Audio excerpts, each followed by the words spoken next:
Habang nagkain-kain kayo sa masarap na siupaw, alam ko yan kung saan yun binili ni Brother Stormy kanina. No?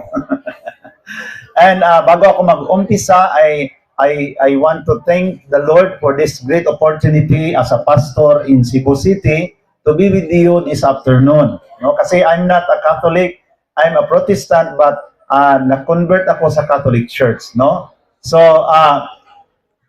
si Brother Stormy, nakakilala kami dyan lang sa social media kasi doon siya sa labas at ako nagpaikot-ikot sa buong Pilipinas bilang isang speaker na nagbabahagi sa aking conversion to the Catholic Church. And I'm serving the Lord as a president of the Association of Pastors converted to the Catholic Church in the Philippines. Kaya galing lang ako sa Mindanao, galing sa Cagayan de Oro City, Butuan. Sumakay ako ng eroplano from Butuan to Cebu and then Cebu to Iloilo kahapon. So yon ang aking daan.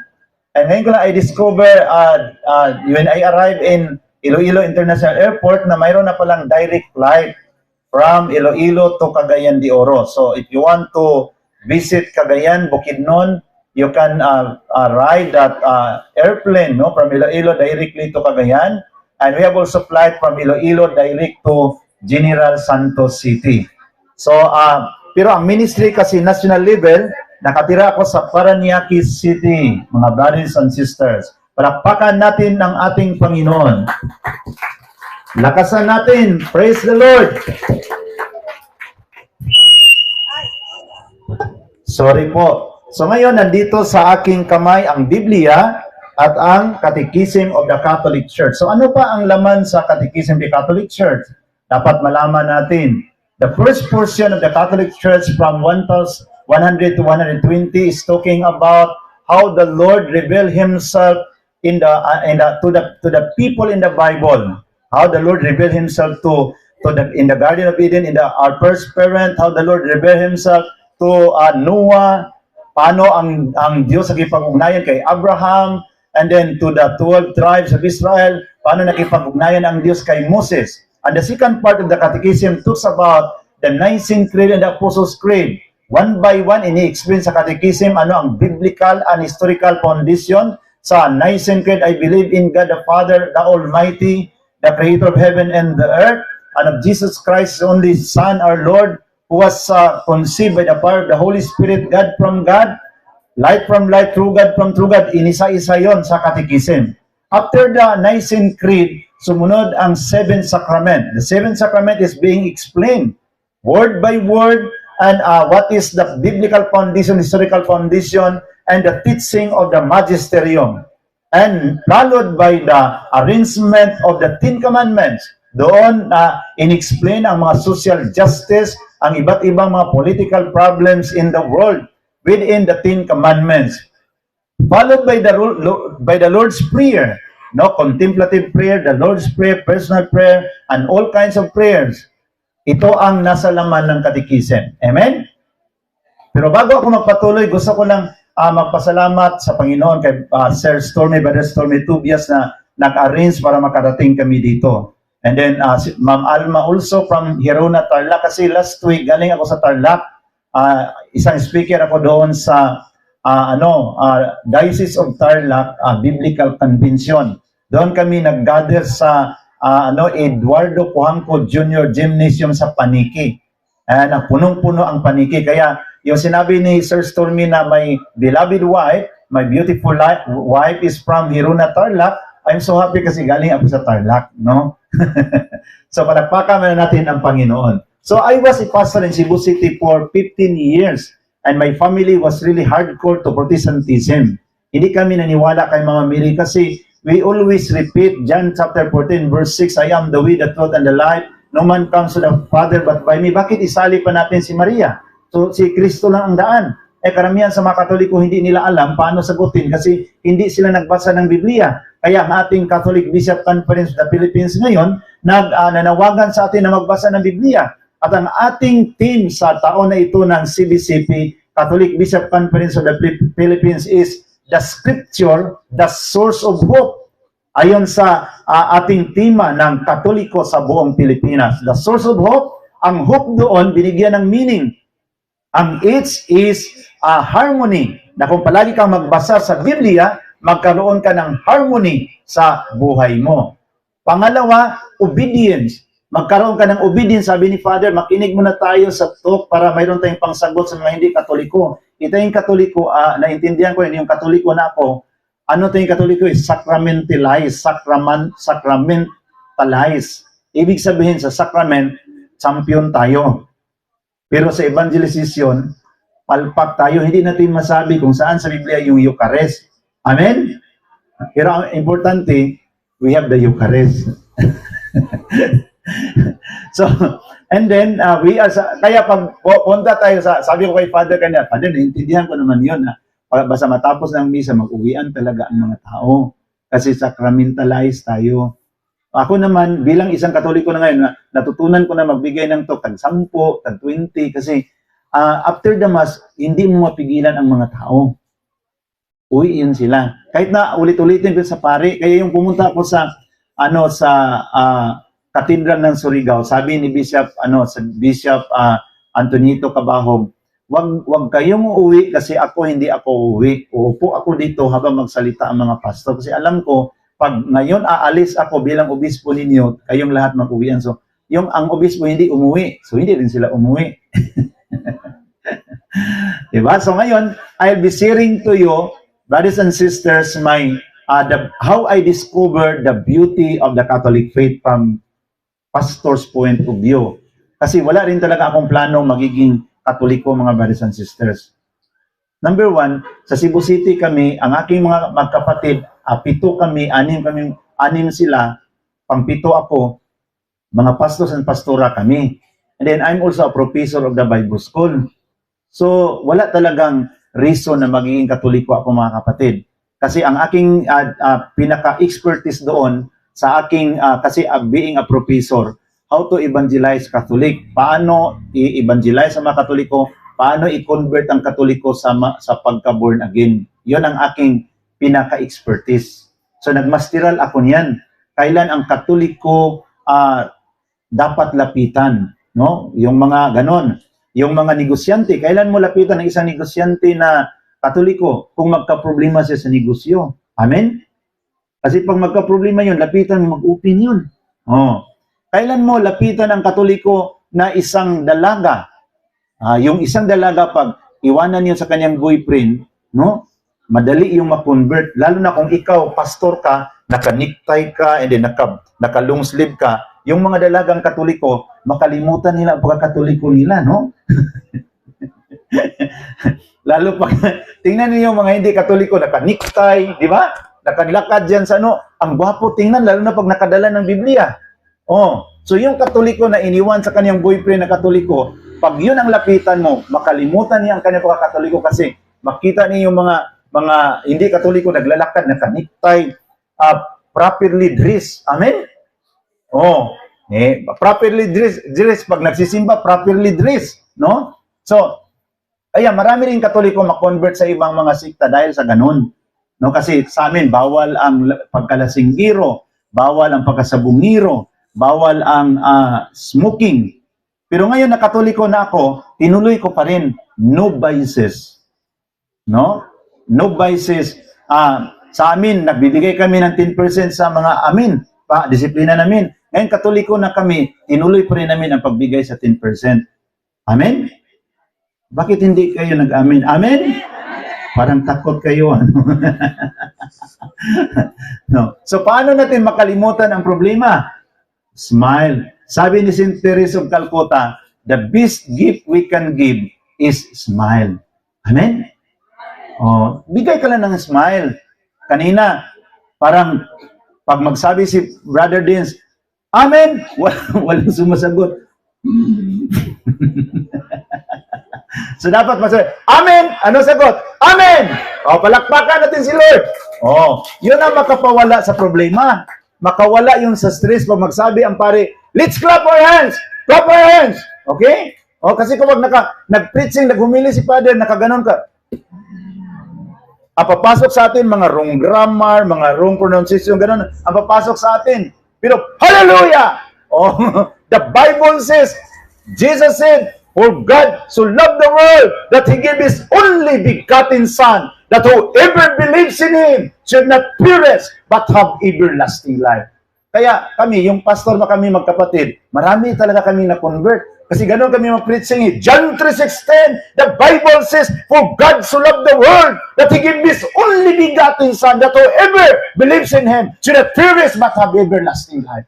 Hallelujah! Maganon yung mga pastor. Tayong Katoliko, inaantok yung mga John 3:16, For God so loved the world that He gave His only begotten Son. Ang mga nakikinig, mag-joke-joke muna ako. So I discover, kahit na ganon, kaya sinabi ko sa inyo na wala talaga ka reason na maging Katoliko kami kasi we are very on fire pag mag-preaching. Hallelujah! Praise the Lord! The Bible says na all Scripture is inspired by God and is useful for teaching, for correction, for training in righteousness, so that the man of God may be equipped for every good work. So ganun ang kami mga pastor. Pag makinig ka talaga sa amin, malayo lang yung isang buwan, makonvert ka talaga. Kaya ang sikreto para hindi ka maligaw ng ibang sekta, huwag kang makinig. Amen? Lalo pag dyan sa kasi the books of the Bible, memorize namin yan. Genesis, Exodus, Leviticus, Numbers, Deuteronomy, Judges, Ruth, 1 Samuel, 2 Samuel, 1 Chronicles, 2 Chronicles, 1 King, 2 King, Isra, Nehemiah, Tobit, Judith, Esther, 1 Maccabees, 2 Maccabees, Job, Psalms, Proverbs, Ecclesiastes, Song of Songs, Wisdom of Solomon, Sirach, Isaiah, Jeremiah, Lamentation, Baruch, Ezekiel, Daniel, Hosea, Joel, Amos, Obadiah, Jonah, Micah, Nahum, Habakkuk, Zephaniah, Haggai, Zechariah, Malakay. Sino hindi ma-convert niyan? In the New Testament, the books of the Bible is Matthew, Mark, Luke, and John, Acts, Romans, 1 Corinthians, 2 Corinthians, Galatians, Ephesians, Philippians, Colossians, 1 Thessalonica, 2 Thessalonica, 1 Timothy, 2 Timothy, Titus, Philemon, Hebrews, James, 1 Peter, 2 Peter, 1 John, 2 John, 3 John, Jude, and Revelation. Hahanga ka talaga. Kaya masabi mo, parang ito ang totoo Kasi matagal na ako sa Katoliko, parang pinakinggan ko yung mga katikista. Saan ang Proverbs? Nahirapan pa maghanap sa akin yung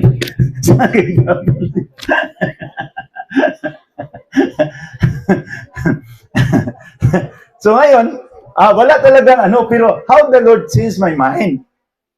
Kasi nakapunta ako ng Jerusalem 2 times. Then nakapunta rin ako ng Vatican 1 time.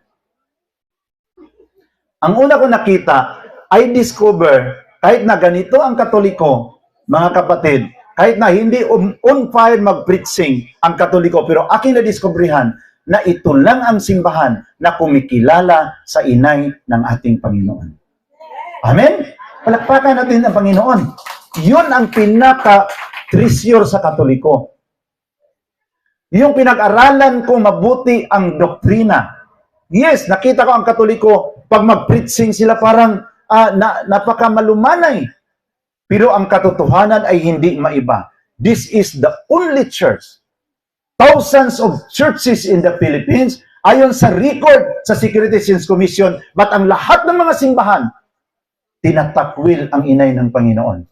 But there's only one church who is committed and remained her commitment to recognize the Mother of Jesus. Kaya doon ako parang nagiging emosyonan. Kaya pala itong Katoliko, kahit na mag-away-away, hindi rin magkahiwa-hiwalay ang simbahan kasi mayroong inay, mayroong presensya sa nanay na nag-regulate. Tingnan mo yung pamilya na walang nanay. Di ba sa Bisaya pa, gubot pas lukot? No? Naintindihan ba niyo sa Cebu yung istorya? Gubot pa sa lukot, no? No? Pag walang nanay, kawawa ang bahay. So the presence of the mother is very important in the family. Not only in the family, but also in the church.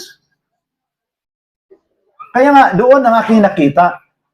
And, kasi memorize ko ang mga Bible, nakita ko kagad, saan ba sa Biblia na really recognize si Mama Mary? If Mama Mary is recognized by the Catholic Church, only the Catholic Church recognizes the Mother of Jesus. Saan man sa Biblia na Mama Mary is biblically recognized, biglang pumasok sa aking isip kasi araw-araw ka nagbasa ng Biblia Pastor ka, pumasok ka agad ang nakasulat sa Luke chapter 1, verse 26 to 56. Sabi ng Biblia, and the angel Gabriel was sent from God to a town of Nazareth, and was sent from God to a woman engaged to a man whose name was Joseph in the house of David, and the woman's name, the Bible says, was Mary. And coming to Mama Mary, the angel said, Hail, favored one, the Lord is with you. The Bible says. And Mama Mary was greatly troubled at what was said and pondered what sort of greetings this might be. No? Intindihan ninyo ako kasi ganun ang pastor mag-preaching, ha? And pondered what sort of greetings this might be. And the angel said to her again, do not be afraid, Mary, because you have found favor with God. You will conceive and bear a son, and you shall name him Jesus. And he will be great, and the Lord God will give him the throne of David his father, and he will rule in the house of Jacob forever, whose kingdom there will be no end. Mama Mary answered, how could this be, since I have no husband? But the angel said, the Holy Spirit will come upon you, and the power of the Most High will overshadow you. Therefore, the child to be born will be called holy, the Son of God. Look at your relative Elizabeth. She also conceived a son, John the Baptist, in her old age. And this is now 6 months for her who is called barren, because nothing shall be impossible with God. Tingnan mo yung relative mo, ang tanda-tanda na, senior citizen na. Pero nagbubuntis.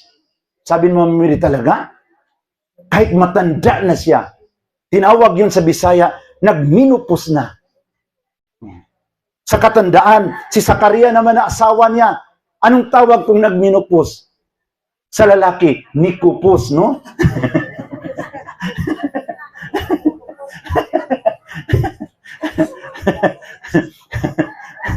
So, si Elizabeth, senior citizen, nagbuntis, nagminupos. Si Zakaria, anong tawag? Kung si Elizabeth nagminupos, si Zakaria nikupos. And this is now 6 months for her, who is called barren, because nothing shall be impossible with God. And Mama Mary answered, behold, I am the handmaid of the Lord. Be it done to me according to your word. And Mama Mary departed from here. So doon ko nakita na Mama Mary's participation in the plan of salvation is biblically recognized. Ngayon kami mga pastor, manindigan, makipag-away pa kami sa Katoliko. Bakit isali ninyo si Maria? Ganun kami eh. Pag Katoliko na sa kapastor ang magharapan, si Mama Mary talaga ang pinaka-isyo. And then, naalaala ko, hindi talaga ako magpatalo sa Katoliko. Yun ang problema ninyo mga Katoliko. Ganun ako noon. Sobra ako kahat ba? Yun ang problema ninyo mga Katoliko. Si Kristo lang tagapagligtas, isali ninyo si Maria. Then ang Katoliko hindi nagbasa sa Biblia. Sige na lang, patuloy ka na lang dyan, Brad. Kasi magpatuloy na lang rin kami dito. Kasi, pero kung ang Katoliko na yan, alam pa niya ang Biblia, sasagot, bakit? Ano? Wala sa Biblia? Basahin ko sa Biblia. Luke chapter 1 verse 26. Ganun sana ang sagot sa Katoliko, pero ano ang sagot sa Katoliko kasi hindi nagbasa ng Biblia. Sige, Brad, patuloy ka na lang dyan. Importante, may takot tayo sa Diyos. Kami, patuloy na lang kami dito. Yun ang sagot sa Katoliko. Pero ngayon, ang mga pastor, lapit sa akin, para silang binubumba sa aking sinasabi. Yun kasi ang problema natin. Hindi si Mama Mary kasali sa plano sa kaligtasan. Ano sinasabi sa Luke chapter 1? And Mama Mary was greatly troubled when the angel informed him to be the mother of the Savior of the world. Amen? Bakit tinawag natin siyang blessed? Sa Tagalog pa pinagpala. Dahil siya ang inay sa tagapagligtas sa buong sanlibutan. Amen? Kung ikaw ang inay sa gobernador sa Iloilo, pinagpala ka. Pagtingnan ka sa mga tao, wow, blessed na blessed ang babaeng ito. Siya ang inay sa gobernador. Amen? Pag ikaw ang mayor, ikaw ang inay sa mayor sa Kabatuan, anong isip sa mga tao dito sa Kabatuan? bless na bless ka. Ang anak mo, mayor sa kabatuan. Pero mas pinaka-bless si Mama Mary kasi siya ang inay sa tagapagligtas sa buong sanlibutan. Amen? Palakpakan natin ang Panginoon. So, yun ang aking na-discovery. So, bilang pastor, dumaan ako ng struggle year 2000 until 2007. Pinag-isip-isip ko, nakarating ako doon sa Nazareth. Doon ko nakita na sa Nazareth, sa bahay ni Jesus at ni Mama Mary, kasi ang kasama ko sa Badista na abogado sa Cebu. Ang mga sa Badista, hindi sila kumakain ng baboy. Pero kumakain sila ng saging na linuto sa mantika ng baboy.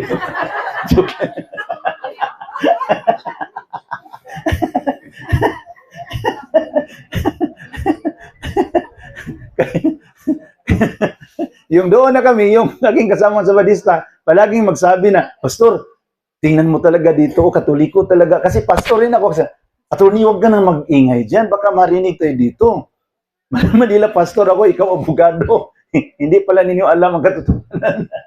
So, tingnan mo dito, sa bahay nila ni Mama Mary, kasi ang laking basilika doon sa Nazareth, only the Catholic Church standing at the very house of Jesus and Mama Mary.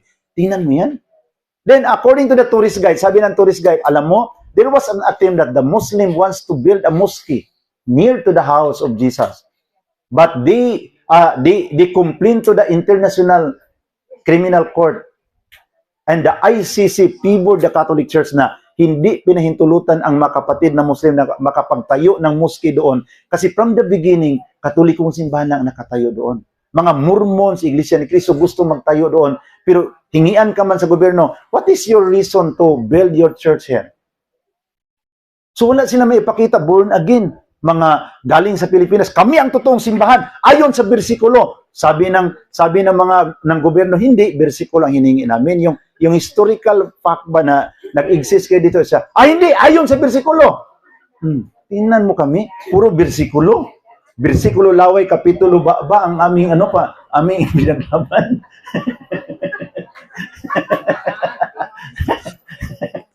Pagtanungin sa history dito, hindi, ayon sa bersikulo. Puro bersikulo. Bersikulo Laway, Kapitulo ba, marami namang maniwala, mga kapatid, di ba? Alam niyo mga kapatid, nagligo kami doon sa Lake of Nazareth. Lord, nakita namin doon, Katoliko rin talaga. Patawarin mo kami. Doon, humingi ako ng patawarin mo ako, Lord, sa mga estatwa ni Mama Mary na sinunog ko doon sa Pilipinas. Kasi marami akong estatwa na sinunog eh. Pastor pa ako, Lord, please forgive me. Sana hindi ako makarma, walang mangyari sa akin at ipangako kong Panginoon, makauwi ako sa Pilipinas, hindi ko nasisiraan si Mama Mary. Makipagdiskasyon ako sa mga pastor na biblical si Mama Mary. Ganun kaya hindi ako nakarma. Inano ko, no, na bumawi ako mga kapatid. Kaya sa aking pakikipagdiskusyon sa mga pastor, ang nangyari mga kapatid, dumami ang pastor na aking mga kaibigan na nagiging converted din sa Katoliko. May mga pastor na habang nagsasalita ako, umiiyak. Patawarin mo ako, Mama Mary. Mula ngayon, hindi na ako maninira sa iyo. Kasi alam niyo, kung ako si Jesus, sinisiraan niyo aking inay, susuntukin ko kayo. Wag naman. Imagine ka, nanay mo sira-siraan? Kung ako si Jesus, anong reaksyon ko sa iyo? Yun ba ang epekto na araw-araw ka nagbasa sa Biblia? Ang nanay ko ang sisiraan ninyo? Ganun ako magsalita sa mga pastor. Dapat, malalim na ang kaalaman ninyo sa Biblia, malalim na ang pagrespeto ninyo sa aking inay, kasi sabi ng Ephesians chapter 6 verse 1, respect your mother, obey your mother. Ngayon, sabi ng Biblia, igalang ninyo ang mga nanay, pero anong ginawa ninyo sa aking nanay? So kaya maraming mga pastor mabuksan ang kanilang mga mata. Pero ang ginawa ko mga kapatid, kasi yung mga pastor, mga ano man yun sila, mga hat ba? Pakakainin ko muna para mawala yung pagkahat nila. Habang kumakain ng siopaw, salita kagad ako. Hindi man sila makasagot kasi nagkain pa ng siopaw. Ito ang katotohanan!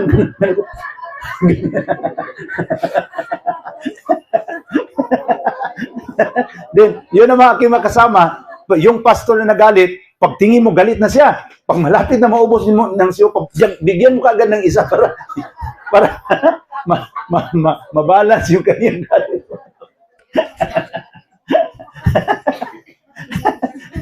Imagine ka, you love Jesus but you hate my mother. Kung ako si Jesus, love niyo ako, paano ko maintindihan ang inyong pag-ibig? Papasok ako sa emosyonal. Paano ko maintindihan ang inyong pag-ibig? You love me so much, but you hate my mother.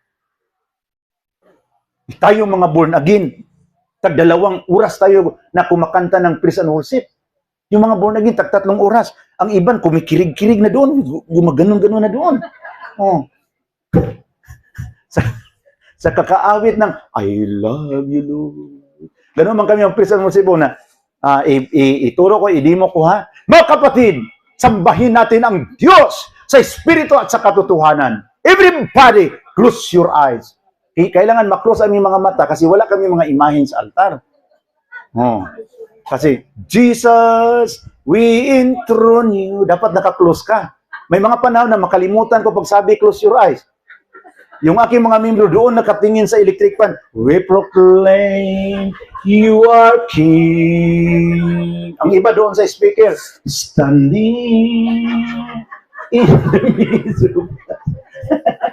Ang iba doon sa bubong, we raise you up. Ang sinamba mo ngayon, ang electric fan, mas grabe yung ka-idolatry. Electric fan, huy brother, huwag kang titingin dyan sa electric fan. Idolatry yan. Hindi, nagpalamig ng ako kasi pinapawisan ako sa kanta-kanta.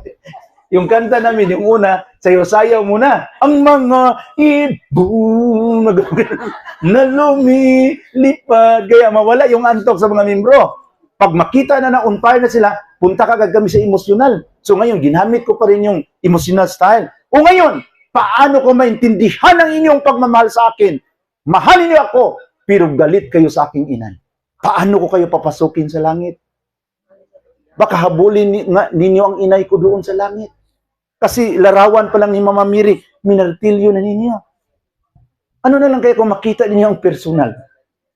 Kung mayroon kang makita na kapitbahay mo, na minartilyo ang picture mo, kakabahan ka. Ano kayang kasalanan na gawa ko? Binubugbog yung picture mo. Di ba? So if you hate the picture, you hate the person. Amen? Because if you love the person, you take care the picture. Di ba? Yung mga matanda, yung mga senior citizen noon, sa una, wala pang mga touchscreen. Kung ang mga asawa nila nagtrabaho sa Amerika, Canada, 10 years, hindi makauwi sa Pinas. Wala pang mga video call noon eh. Oh, ang mga nanay natin noon, anong tinitingnan nila palagi tuwing gabi? Ang picture sa kanilang asawa. Gumagano, no?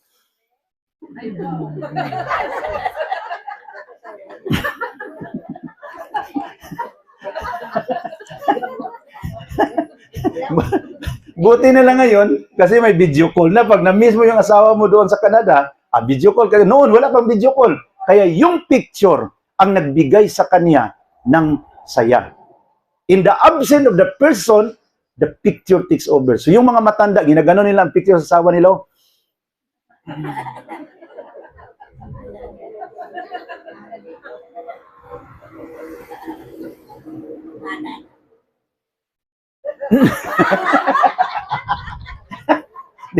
Di ba, relate sa mga matanda? Alik-alika nila ang picture sa asawa nila.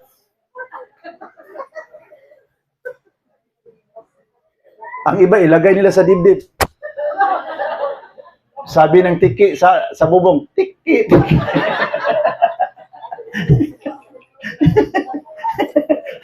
Pero ngayon, pag ma-miss mo yung asawa mo, walang problema kasi may yung video call. Noon, wala pa. Hindi pa nakauwi, 10 taon, kaya miss na miss mo ng asawa mo. Palagi mong tinititigan ang asawa mo. Pero mayroong Katoliko sa General Santos City, nagtampo siya sa kanyang asawa. Sabi niya, alam mo ba, Nui, itong lula mo, grabe ang sakit sa dibdib ko. Kasi noon, palagi niyang dinadala-dala ang aking picture. Pero ngayon, tingnan mo yung picture ko. Isinali na niya sa altar kasama sa mga santo. Masakit yun eh. Sabi ko, tay, huwag kang magalit, tay. Ang ibig sabihin yan, bakit dinagay ka na ni nanay dyan kasali sa mga santo para ba magiging mabait ka?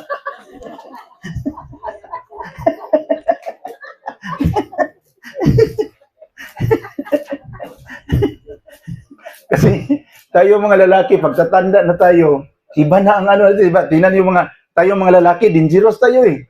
Kasi pag tatanda na tayo, yung unang pag-ibig natin, nakalimutan na natin. Di ba? Yung bago pa ang girlfriend natin, pag maglakad, hinahawakan natin, Nes, dahan-dahan lang. No. Pero ngayon, matanda na,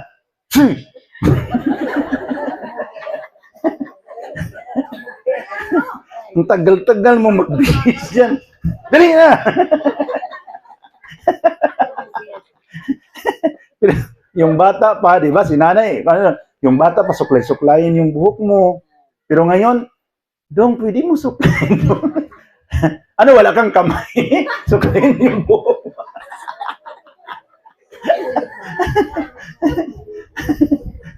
So kaya, mga kapatid, I discovered the beauty of the Catholic Church. This is the only church that recognize Mama Mary. Kaya, kahit nasa grabing preaching namin, action-action pag mag-preaching kami, ganun, oh. Dahil ang salita ng Diyos, walang inaantok. Pero yung nakita ko ang katotohanan na ang Katoliko lang, ang simbahan pinaglaban ang dignidad ni Mama Mary. I feel to be converted to the Catholic Church. Sabi ko, Lord, paano yung preaching namin pag ganun-ganun, pero wala kaming respeto sa nanay ni Jesus. Di ba? You are expert in the Bible. You memorize the Bible. But, ingrato ka, wala kang respeto sa nanay ni Jesus. Sinusunog mo ang mga larawan. Because the insult you give to the picture is the insult you give to the person. Kaya doon ko naintindihan bakit ang Katoliko love nila ang picture ni Jesus. Because it is a symbol of your faithfulness and unending love to our Lord.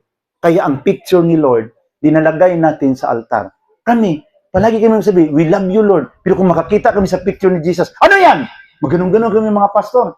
Bakit yung picture ni Jesus, mayroong malaki at maliit? Maganon-ganon kami. Sagutin mo! Ang Katoliko, walang training. Pastor, patuloy ka na lang sa pananampalataya mo. Pero ngayon, marunong na ako magsagot. O kayo, ngayon, gali ako sa Cagayan, sabi ng isang pastor, sagutin mo, saan ang totoong Hesus? Bakit may maliit at malaki? Sagot agad ako, alam mo pastor, bakit may maliit at malaki? Yung lahat puro yung totoo. Kasi nagdepende yun sa edad. Kung napicturan siya 1 year old, maliit pa siya. Ngayon, ang iba napicturan siya 25 years old, malaki na siya. So, depende yun sa edad siya. Wala ka talagang kwenta na totoo.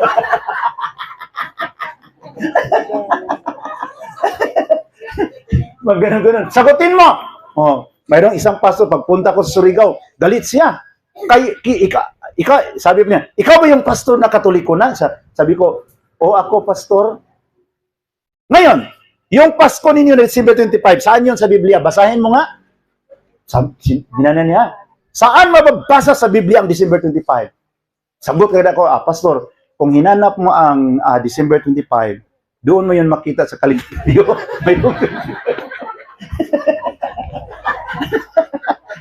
Kung gusto ka talaga makita mo ang December 25, doon mo yun bakit magtanong ka dito sa Biblia? Wala mang 25 dito. Kung nagproblema ka, kung hinanap mo 25, maghanap mo ng kalendaryo. May mga kalendaryo dito. So ngayon, Katoliko na ako, God give me the wisdom how to answer. Ngayon, bakit kayong Katoliko, kumain kayo ng dugo? Ayon sa Levitico 21, versikulo 9, bawal ang pagkain sa dugo. Sagot agad ako, ano mo pastor, walang Katoliko na kumain ng dugo.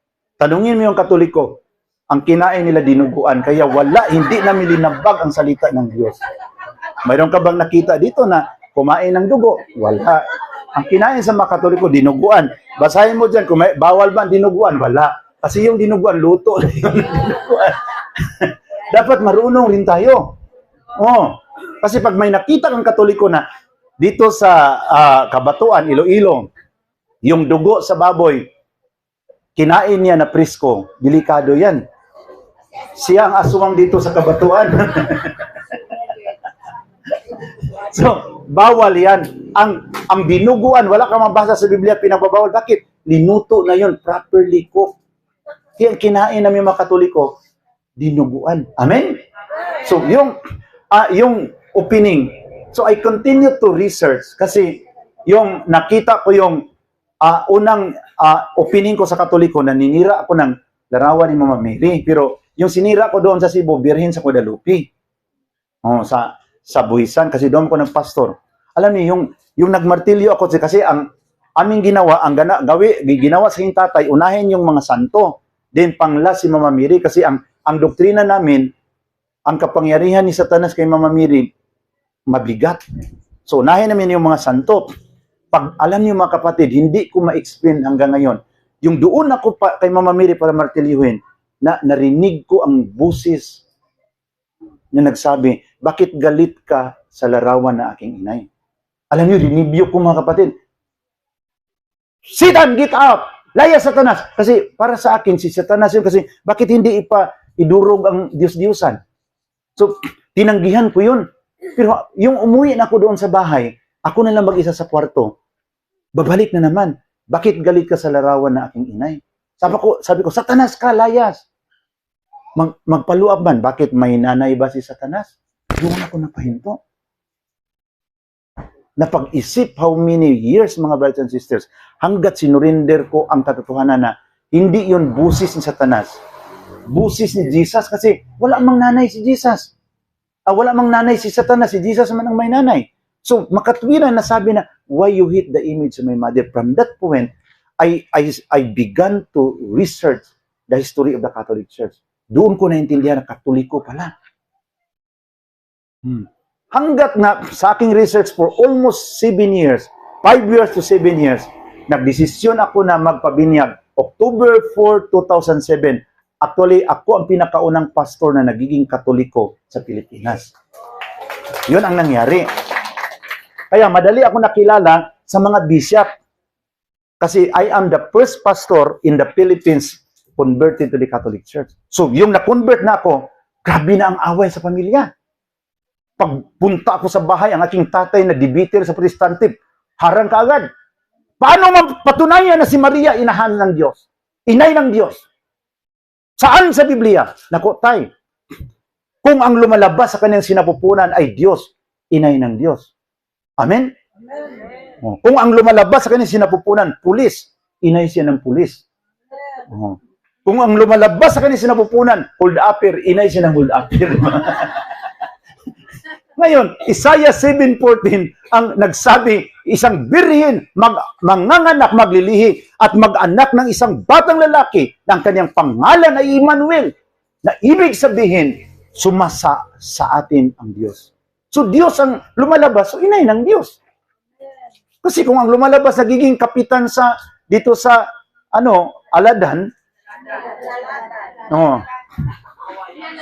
Inaladan, inay siya ng kapitan. Amen? Ngayon, ang lumalabas sa kanya sinapupunan, Isaiah chapter 7 verse 14, Diyos. Inay ng Diyos. Amen? Kaya pa wag kang... Saan? Ang mga sagot mo, hindi galing sa Biblia. Anong hindi galing sa Biblia? Isaiah 7:14.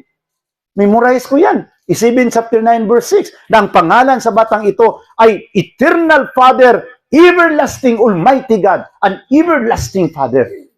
Isaiah chapter 9 verse 6. So kung siya ay anak, ang batang ito ay siyang Diyos na makapangyarihan, makatwiran si Mama Mary, tatawaging inay ng Diyos. Grabing debate mga kapatid. Kasi tulong-tulungan ako sa aking mga kapatid ng mga pastor at pastora. Sabi ko, Lord, paano ako, Lord? Nalangin ako. Everyday ako nag-attend ng misa, Lord. Paano ko ito gawin? Hindi ako makasalita. Ang dami nila. Kasi ang aking mga kapatid, nakapag-asawa rin ng mga pastor. Ang mga lalaki, nakapag-asawa ng pastora. Binigyan ako ng inspiration sa Panginoon. Pagbalik mo doon, magbili ka ng mga malaking mga siupaw. Pagbalik ko doon sa bahay, dala ako ng mga soft drinks, siupaw. Bigay ko kaagad sa kanila. Pag umpisa nila pagkain, preaching kaagad ako. Hindi sila makasalita kasi kumakain pa ng siupaw.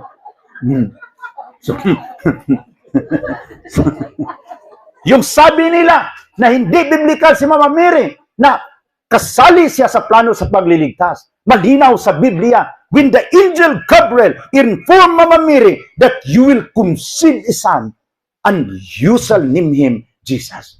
According to Luke chapter 1 verse 36. So, ang aking tatay tayo, hindi pa siya makasalita kasi 50% pang siupaw na nakain niya. Ngayon, sasagot ako. Sinasabi ko sa inyo ngayon kasi malayo man ang Cebu. Ang ginawa ko sa kanila, mag-prepare ako ng mga juice na yung grabe kalamig ba, ice na ice. So, yun sa debatihan, mga kapatid, 2 hours, paos na sila, hindi na makasalita.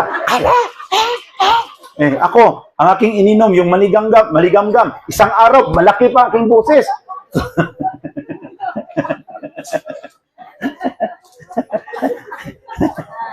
Sabi ko sa aking kuya na pastor, kaya nga kuya, wala ka ng boses kasi mali yung mga aral mo.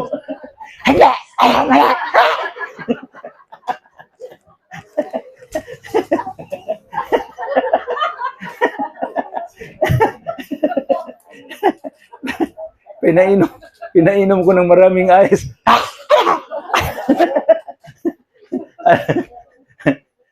Tinatawag yun mga kapatid na human creativity. Oh. Mayroong tinatawag divine action, yung milagro, dapat may human activity ka rin. Paano na hindi na sila makapagtalo siya kasi wala na silang Alam niyo mga kapatid, nagtawa-tawa ako, God is really faithful with all the prayers na ang aking buong pamilya sa Cebu City. After 2 years, my father, 40 years preacher, my mother is 40 years diaconess, with all my sisters na mga pastora, hindi ako makapaniwala, they were converted to the Catholic Church. Kaya ngayon, yung mag-gather kami, tawa-tawa sa, ikaw talaga? Kaya nga pinainom ko kayo ng malamig para yung mga aral ninyo hindi tama.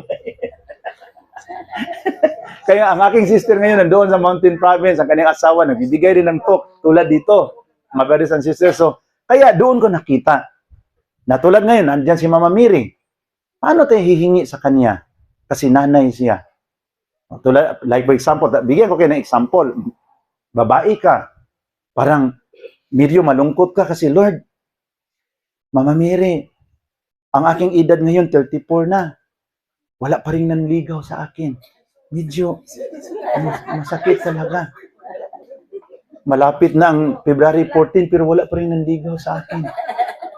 Pwede ba ibulong mo sa iyong anak na sana darating na yung lalaki na magiging forever sa aking buhay? Oh. Seryoso ako mga kapatid, ha? No? Sabihan mo si Mama Mary, I will offer this rosary, Mama Mary, para ang lalaking ito na ipadala mo sa akin, buksan mo ang kanyang mga mata. Ngayon na. Huwag mo namang pahintulutan na mabuksan ang kanyang mata. Senior citizen na siya.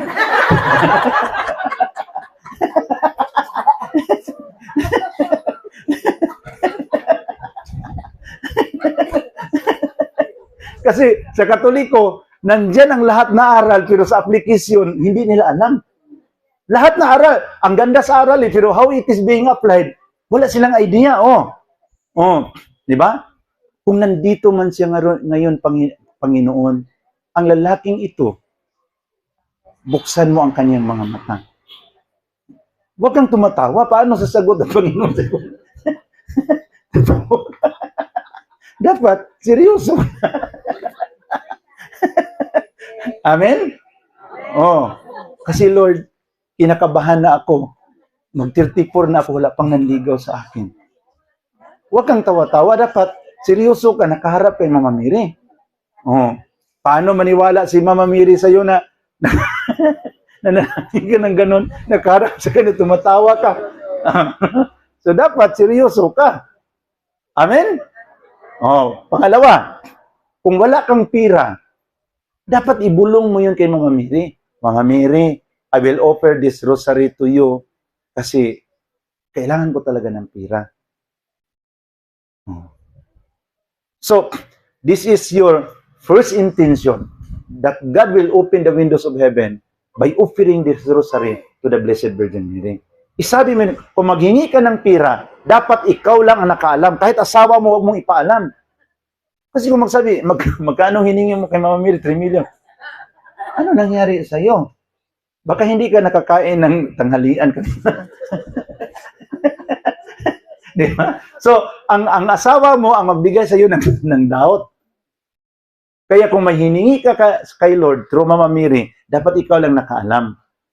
4 million ang hiningi mo. Ulit-ulitin mo yun. Bakit magkasala ka ba kung ulit-ulitin mo yun na ipaalam mo kay Lord? You cannot commit any sin. Amen? Ipaalam mo yun. Dapat ikaw lang nakaalam.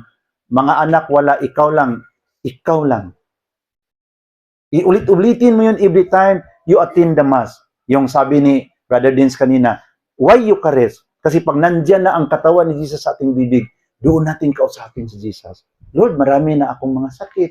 Sana Lord, your body and blood will absorb my total being and erase all my sicknesses and diseases. Pag sabi ng pare, behold the Lamb of God who takes away the sins of the world.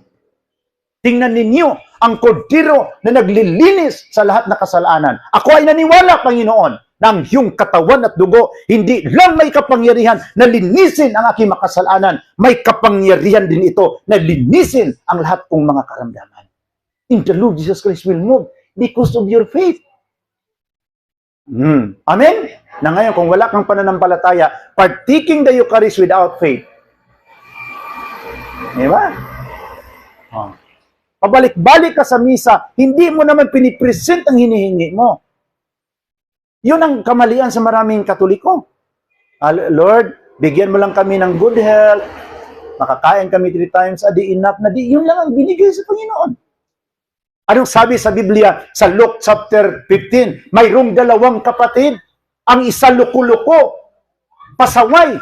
Ang isa napakabait. Yung isa pumunta sa kanyang tatay, Tatay, give me my share. And the man, a very millionaire, according to the Bible, give all the share to the younger brother, the prodigal son. Kinuha sa anak niyang pasaway ang lahat ng makayamanan na kanyang share at pumunta sa iba't ibang lugar para gastusin ang makayamanan sa kanyang ama, sa lahat ng mga bisyo at mga babae. How many years? 10 years, 7 years, na ubos ang kayamanan at napilitan siya mag-apply ng trabaho sa isang pigiri sa lugar na yun. At habang nagtrabaho siya doon bilang caretaker sa isang pigiri, hindi pa siya nakatanggap sa kanyang sweldo, nagugutom siya. Pumasok sa kanyang isip na kakain na lang ako sa mga feeds na kinain sa baboy, sa sobrang gutom. Habang nag-iisip siya na umpisa na siyang kakain sa mga feeds na kinain sa baboy, pumasok sa kanyang isip, mas mabuti pa, magpakumbaba ako. Uuwi ako sa aking tatay. Sabihan ko siya, Tay, nagkasala ako sa iyo. Huwag mo na akong ituring na anak. Sabihin ko ang tatay ko, huwag mo na akong ituring na anak. Ituring mo na lang ako na isa sa iyong mga alipin. Ang importante, Tay, makauwi ako dito sa ating bahay. So kaya, naisip niya, nag-umpisa siyang maglakbay. Pauwi sa kanyang tatay. Ina-arrange niya ang kanyang mga word. Ito ang aking isabi sa aking tatay. Tulad yung mga binata pa tayo. Di ba yung nagplano tayong manligaw tayo, ina-arrange natin ang mga word natin? So, ina-arrange niya ang kanyang mga word. Habang malayo pa, nakita si kanyang tatay, walang tsinilas, nagka-sira-sira ng kanyang mga damit. Habang tinitingnan sa kanyang tatay niya, ang kanyang anak sa malayo pa na nagkasira-sira mga damit, walang tsinilas, walang ligo. Sobrang naawa ang kanyang tatay. Tumakbo siya, sinalubong niya ang kanyang anak na pasaway na luko-luko. At sabi na kaagad sa kanyang anak, Tay, huwag mo na akong isipin na anak, Tay. Isipin mo lang ako na isa sa iyong alipin. Importante makauwi ako. Anong sagot sa tatay? Katayin ninyo ang mga pinatabang kuya. Mga baka, katayin ninyo. Mag-enjoy tayo. Dahil ang aking anak namatay na. Ngunit ngayon muling nabuhay. Amen? Palakpakan natin ang Panginoon. Alam niyo mga kapatid, yung sabi sa anak na, Tay, ituring mo na lang akong alipin, wag mo na lang akong ituring na anak. Oh. Kung Bisaya pa yun ang tatay, sasagot yun, oo. Pero dahil hindi yun Bisaya, hindi siya sumagot. Nandito aking anak, katayin natin ang mga pinatabang baka. Habang nag-enjoy sila mga kapatid, nag-enjoy sila. Ang panganay dumating, nakadala ng mga kahoy panggatong. Sabi niya sa mga alipin, ano yun, ano yun, ano yun? Sabi ng mga alipin, Sir, ang bunso mong kapatid dumating. At alam mo, pinakatay ang lahat ng mga pinatabang guya, mga baka. Kasi nakarating ang bunso mong kapatid. Sobrang galit sa, yung mabait na anak. Hindi siya pumasok. Doon siya. Sabi ng mga alipin, Sir, nandyan ang panganay mong anak, sobrang galit. Siya, bakit siya? Kasi yung kapatid niya, luko-luko, pasaway. Pag nakauwi, pinakatay mo pa mga pinatabang baka. Kaya lumabas ang tatay, mga kapatid. Linapitan niya ang panganay niyang anak. Nak, what happened? Tumayo yung panganay, galit. Anong klase ka na pagkatatay? Yung anak mo na linustay ang lahat mong kayamanan sa mga bisyo at mga babae. Ngayon, pag uwi niya, ginanon niya ang tatay niya. Pinakatay mo pa ang mga pinatabang guya. Sabi niya, hindi ako nagkasala sa iyo kahit kunting kasalanan. Para akong alipin dito sa bahay natin. Wala akong nakagawang kasalanan, pero kahit isang kambing, wala kang ibinigay sa akin para mag-enjoy ako sa aking mga barkada. Sabi ng tatay, ha? Alam mo anak, ang lahat dito, kayamanan sa iyo na to. Kasi kinuha na niya ang share niya eh. Pero ang problema, hindi ka nakagawa ng kasalanan, pero hindi mo man hiningi ang iyong share. Kaya paano ko ibigay, hindi mo hiningi? Kaya maraming Katoliko, sobrang bait, hindi man nila hiningi ang share nila. Kaya ngayon, hindi pa rin nabigay. Amen? Kaya palakpakan natin si Lord. Kaya hingiin natin kay Lord. When the body of Christ nandiyan sa ating bibig, kausapin natin siya. Lord, hinihintay ko ang aking share. Amen? Kaya ngayon, napasalamat ako sa Panginoon na naging Katoliko ako at I learned about the treasure of the Eucharist. Doon ko binubulong kay Jesus. Kaya sinisir ko sa ibang Katoliko, sinaawa ako. Maraming Katoliko, nakakaawa. Palaging nagpartik sa katawan ni Jesus, pero maraming mga karamdaman. Kasi sila mismo, walang pananampalataya. Partik lang sa Eucharist. Hindi man sumasampalataya na may kapangyarihan ang katawan ni Jesus to cleanse all your sicknesses and diseases. Partaking without faith is dangerous. Amen? May pananampalataya ka ng katawan ni Kristo, may kapangyarihan na pagalingin ang iyong mga karamdaman. Amen? So, yon ang aking masabi ngayon. So, as I end my talk, sana magiging hindi man tayo palaging magkita, pero sana nagkaroon kayo ng isang kaalaman ngayon tungkol kay Mama Mary na about the biblical foundation of the devotion of the Blessed Virgin Mary and the biblical foundation of the Eucharist. Nakausapin natin siya. Huwag tayong mahiya. Kasi alam niyo, yung nagiging Katoliko ako, ang lahat kong mga kayamanan, binalik ko sa simbahan para walang away. So I become Catholic nothing. Dumaan ako sa kahirapan na nagbinta na ng mga gulay sa Cebu. Pero doon ko binulong sa Panginoon ang aking sitwasyon. Lord, ngayon Lord, 2 years na ako sa Katoliko, para na akong kalansay, buto at balat na lang. At sabi ng aking mga kaibigang pastor, nakarma ka kasi nagkatoliko ka. Pati aking mga pamilya, mga kapatid. Pero yung binalik sa Panginoon ang mga grasya, binulong ko sa kay Mama Mary, wala na talaga akong pira ngayon. Alam niyo, na-experience ko yun na pagdating ko sa Lapu-Lapu City, mayroong tao na sumalubong sa akin. Alam mo bro, na ikaw ba yung pastor naging Katoliko? Siya, oh sir. Siya, sige. Sa YouTube bro, siya, sir, bakit magbigay ka ng pira sa akin? Sabi niya na, bumigat ang aking puso, brother, na magbigay ako sa iyo. Ibig sabihin, the Holy Spirit is touching his heart to give. Amen? Na-experience ko yan na patuloy kong ibinulong kay Mama Mary at sa Eucharistia. Rinistor sa Panginoon ang aking sitwasyon na galing sa sobrang kahirapan when I become Catholic, unti-unting ibinalik sa Panginoon ang mga grasya. Na ngayon may swimming pool na ako ulit.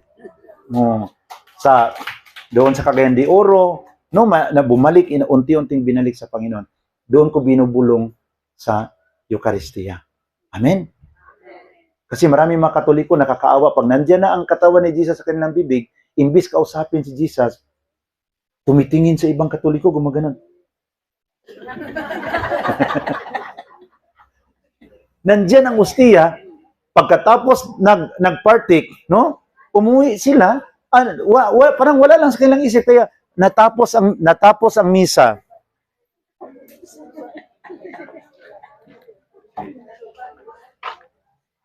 Ay, nawala yung isa. Hello? Hello? Parang hindi na, bro? Yeah.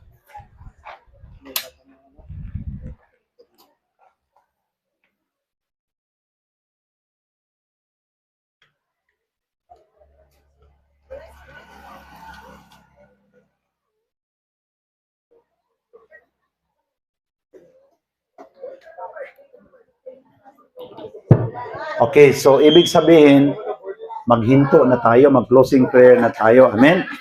So, kaya nagbigay ang signal ang ating sound na maghinto na tayo. So, bago ako maghinto, wag mo na kayong tatayo, ha? Bago ako maghinto, manalangin muna ako para sa inyo. Kasi ito ang pinaka-importante na the Lord of the Eucharist will heal all your sicknesses and diseases para makapaglingkod kayo sa Panginoon. Amen? That the Lord of the Eucharist, through the intercession of Mama Mary, Our Lady of Lourdes, will open the windows of heaven and let His blessings overflow to you. Amen?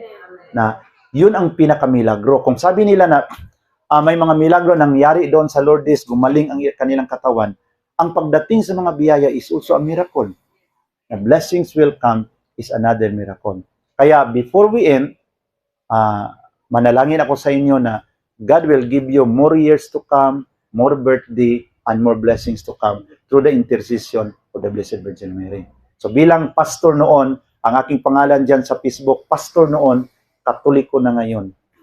Ang aking mukha, pag nagsakay ko sa aeroplano, pastor pa rin, tawagin pa rin ako sa mga crew na, good morning, pastor.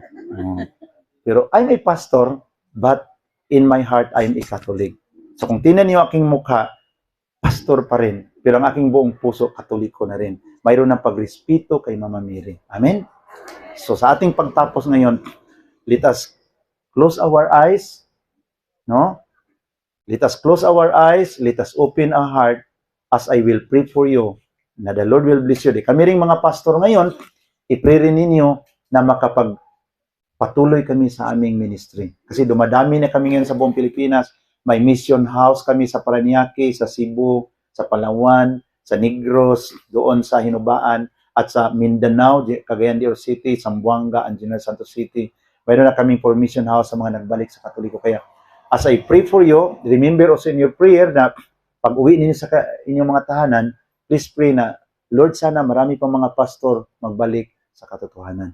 Hindi lang si Brother Nui, kundi marami pa sanang pastor na magrespeto sa inay mo. Kasi paano na lang yung napakatalino sa Biblia, pero walang respeto sa inay ng Panginoon. No? So, yun ang hingiin kong prayer sa inyo. So, as we close our eyes, in the name of the Father, the Son, of the Holy Spirit, Amen. Lord, nandito ako ngayon sa kanilang harapan para magpatutuo. Hindi ko man iniisip, Panginoon, na magiging isang Katoliko ako. Kasi ang aking buong pamilya, isang Protestante, aking mga kapatid, nagiging mga pastor at pastora. Wala kaming ibang iniisip. Mag-i-convert namin ang maraming Katoliko sa aming mga sikta. When I studying in the Bible school for 5 years, ang aking course na pinag-aralan, kung saan ako nagmasteral, para maghanap ng mga pamamaraan, paano i-convert ang mga Katoliko. Ngunit sa aking ministry for 15 years, sa daming Katoliko na aking na-convert, sa daming mga youth na aking napaaral sa Bible School para magiging pastor, biglang nag-iba ang lahat. Yung tinawag mo ako na magiging converted, magiging makonvert sa simbahang Katoliko. Kaya Panginoon, habang uuwi kami, kasama ni Brother Dins, sa aking Brother Ferdy, habang ako din magpunta sa Bacolod at magbisita sa mga pastors na nagbalik sa simbahang Katoliko, pabalik sa Cebu and pabalik sa Metro Manila, Panginoon, sa iyo ko dinudulog ang lahat. And always, feel ko, Panginoon, na palagi ko kayong kasama, ikaw at ang iyong inay, na palaging nanalangin sa marami pang mga magbalik loob simbahang Katoliko, na sinamahan mo ako, Panginoon, para magiging successful ang lahat ng mga pagbabahagi upang maintindihan nila ang pagrespeto sa iyong inay, na ang pagmamahal sa iyo, Panginoon, is to respect your mother. Hindi mo maintindihan how we love you, but we reject your mother. Kaya, walang problema sa mga kapatid naming hindi Katoliko na nagbasa ng Biblia, na ang aming panalangin, mabuksan ang kanilang isip at puso, na they will learn the value of a mother. Lalo na ngayon, kapistahan ni Mama Mary sa Our Lady of Lourdes, na ang lahat naming mga suliranin, Panginoon, ang mga lahat naming mga bigat sa puso, problema, magkaroon ng solusyon by the power of the Holy Spirit and by the intercession of the Blessed Virgin Mary. Na ang lahat na naparito, Panginoon, uuwi kami, babaunin namin ang katotohanan na amin ngayong narinig, na magiging isa kaming tunay na Katoliko, na magpapalaganap sa mga katotohanan upang marami pa rin makaunawa sa katotohanan tungkol sa inay mo na binigay mo sa amin para magiging intercessor sa aming mga suliranin. Bless all these people that are here, especially the Tobias family. Sir Saturnino Tobias, kaniyang may bahay, Sir Alma, at sa lahat ng mga Tobias family, na bigyan mo sila palagi, Panginoon, ng good health. Ilayo mo sa mga aksidente, Ama, na next year, when we celebrate her, next year, there will be a great improvement in this place. Hipuin mo ang mga Tobias family na magtulong-tulungan for the development of this area as we build this place in honor of your mother, Our Lady of Lourdes. Na sa pamagitan ng kaniyang motherly intercession, sa pamagitan ng kaniyang motherly prayers, ang lahat naming mga hinahangad, ang lahat naming mga negosyo, ang lahat naming mga ginagawa, magkaroon ng katagumpayan. Tulad sa nangyari sa kasal sa Cana, Panginoon, na sinabi mo kay Mama Mary, hindi pa panahon. It's not yet the time to perform a miracle. Pero dahil ang humingi sa iyo sa milagro ay inay mo, binigay mo ang hiningi. Kasi ang humingi sa iyo ay ang mahal na Birhen Maria. Kaya sa amin ngayon, Panginoon, marami kaming mga suliranin, ibinulong namin sa inyo na sa kapistahan ni Mama Mary, Our Lady of Lourdes, Panginoon, magkaroon ng solusyon ang lahat naming mga suliranin sa aming negosyo, sa aming mga trabaho, sa lahat naming mga pinaplano, magkaroon, Panginoon, ng guidance and wisdom of the Holy Spirit with the powerful intercession of our Mother, Mama Mary. Kaya sa pag-uwi namin ngayon, Panginoon, always remind us the truth about the role of Mama Mary, na siya ay kasama. Mama Mary is involved in the plan of salvation as the mother of the Savior of the world. Hindi siya pwedeng tatanggalin sa katotohanan na isang linalang, isang babae, na siya ang nagiging inay sa tagapagligtas sa buong sanlibutan.